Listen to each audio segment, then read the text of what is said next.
All of us want assurance that the things we buy are safe. What's the best way for us to get it?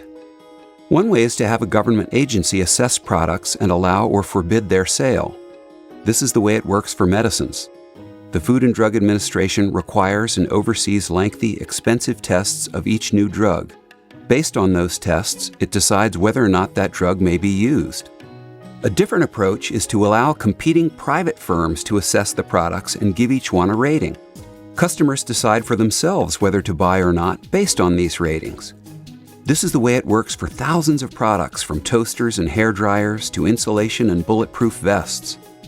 Manufacturers hire a private certification firm, such as Underwriters Laboratories, to evaluate their product's design and manufacturing process and to test it.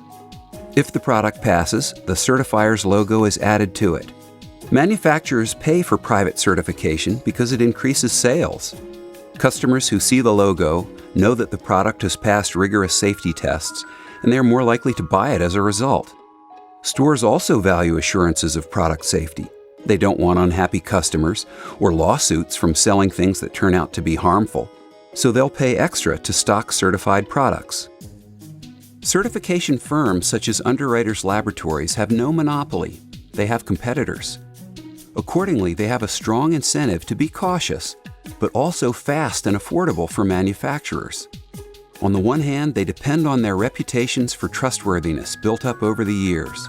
A certifier who puts its logo on a product that turns out to be dangerous ends up with a damaged reputation, and a higher likelihood that manufacturers will use a competing certifier in the future.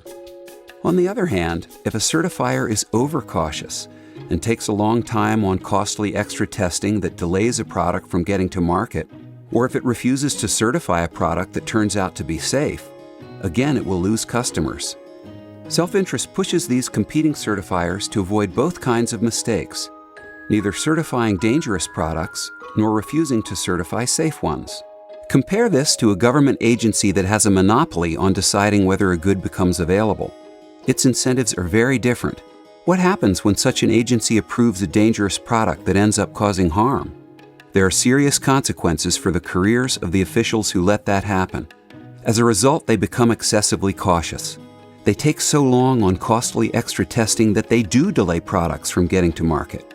When the product is a life-saving medicine, people die who could have been saved. Unlike a voluntary certification firm, a monopoly government agency faces no check on this kind of caution. If the agency rejects a product that's safe or takes years for additional tests, the manufacturer cannot turn to another certifier. No other certifiers are permitted.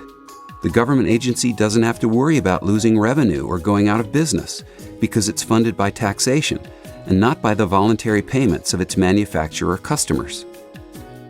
How much safety is the right amount? It is always possible to test a product one more time before selling it, but the tests cost time and resources to run, so the more rigorous the safety testing procedures, the more a manufacturer must charge to cover its costs, and the less money it has to invest in new products.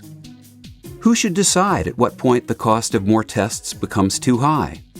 Under monopolized government safety regulation, government officials decide.